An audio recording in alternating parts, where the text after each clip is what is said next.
Bonsoir les sportifs connectés, c'est Jérôme du blog montrecardiogps.fr. Je vais vous présenter les nouveautés qui apparaissent dans la mise à jour 3.0.10 des Polar Vantage V que j'ai là dans les mains et Vantage M qui sont donc sortis aujourd'hui le 11 février. Alors je suis sorti dehors malgré la nuit, tout simplement pour vous montrer la grosse nouveauté qui est le suivi d'itinéraire. Et pour ça, j'ai besoin d'une accroche GPS. Première nouveauté dans les paramètres. Ici dans les réglages généraux, on a donc maintenant enfin les smart notifications.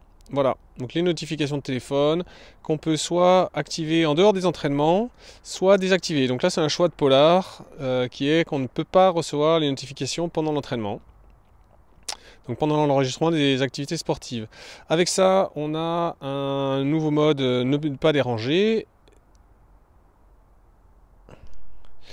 Et donc ces notifications, elles apparaissent tout simplement là en bas. Lorsqu'il y a une nouvelle notification qui arrive, on a une petite bille violette. On glisse vers le haut. Et là, vous voyez que je les ai toutes consultées. Donc il n'y a pas d'historique. Une fois que vous avez consulté une notification sur la montre, vous ne pouvez plus y revenir. Maintenant, on va passer sur les choses qui vous intéressent sûrement un peu plus, sur le sport. Donc, on a cette fois un nouveau menu ici qui apparaît dans les phases de pré-entraînement, donc au moment du choix du profil. Ça apparaît aussi lors des pauses et lors des transitions. Alors, Polar appelle ça le Quick Menu. Et dedans, on retrouve différentes choses. Tout d'abord, les entraînements favoris, le chrono-intervalle, compte à rebours, itinéraire et retour au point de départ. Donc c'est là la petite subtilité, la petite différence entre les deux. Pour la Polar Vantage V, vous n'aurez pas, vous avez tout, et pour la Polar Vantage M, vous n'aurez pas le suivi d'itinéraire. Donc ça c'est un menu qui est du coup accessible pendant le sport, et on a là avec la Vantage V par exemple un suivi d'itinéraire. On peut choisir dans quel sens on le fait, donc soit du départ, soit de la fin, soit en cours de route. Donc ici je suis au point de départ moi de mon itinéraire, et voilà, l'accroche GPS est faite.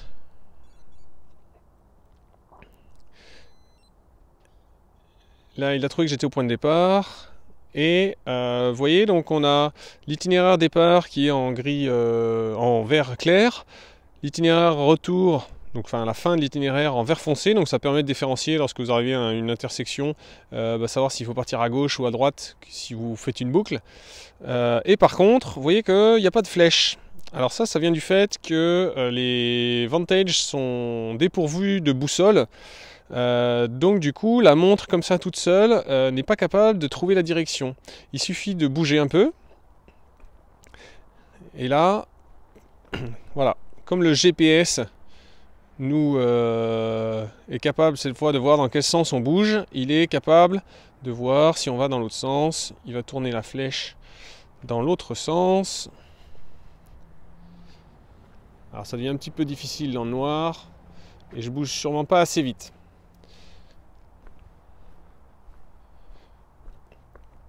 Enfin bon, vous avez compris le truc. Hop, j'en fais. Et ensuite, on a en bas la distance restante.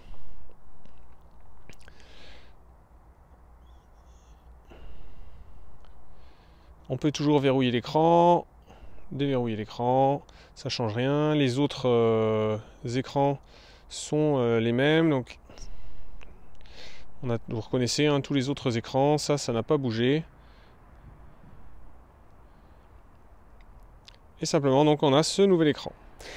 Avec la petite particularité, donc aussi que il n'est pas possible dans Polarflow de tracer un itinéraire.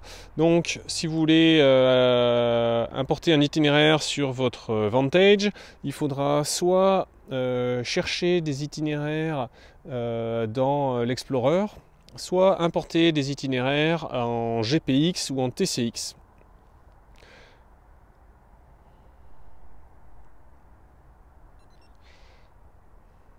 Voilà, on a fait le tour. Non, il y a autre chose. Au réveil, maintenant, il sera possible, il y aura un nouvel écran. Alors, je ne l'ai encore pas fait, hein, puisqu'on est le soir de la sortie de cette mise à jour 3.0.10. Mais normalement, demain, à partir du moment où vous dormez 4 heures, vous aurez un écran au réveil avec la possibilité de noter la qualité de votre sommeil. Donc ça rentre dans, bien sûr, hein, tous les dispositifs que Polar a mis en place pour suivre la récupération, la charge d'entraînement. Donc il y a différentes fonctionnalités qui vous questionnent sur la qualité perçue.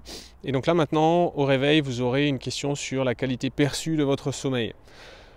Voilà tout ce qui est nouveau sur les Vantage pour cette première mise à jour 2019 qui est très attendue puisque c'est en gros la mise à jour qui apporte la Vantage V quasiment au niveau, on va dire au niveau de ce que faisait la V800. Donc maintenant avec les notifications, le suivi d'itinéraire, c'est dans cet état, on va dire que aurait dû sortir la Polar Vantage V. Il y a quelques corrections de bugs, mais ça, j'ai vu la liste, c'est mineur. De toute façon, je vous fais un lien dans la description là, vers l'article du test sur le blog que j'ai mis à jour. Et donc vous verrez le détail si jamais vous voulez voir le détail des corrections de bugs. Mais on a fait le tour ici en vidéo de toutes les nouveautés. N'oubliez pas d'aller dans les paramètres pour activer les notifications parce que par défaut, elles sont désactivées.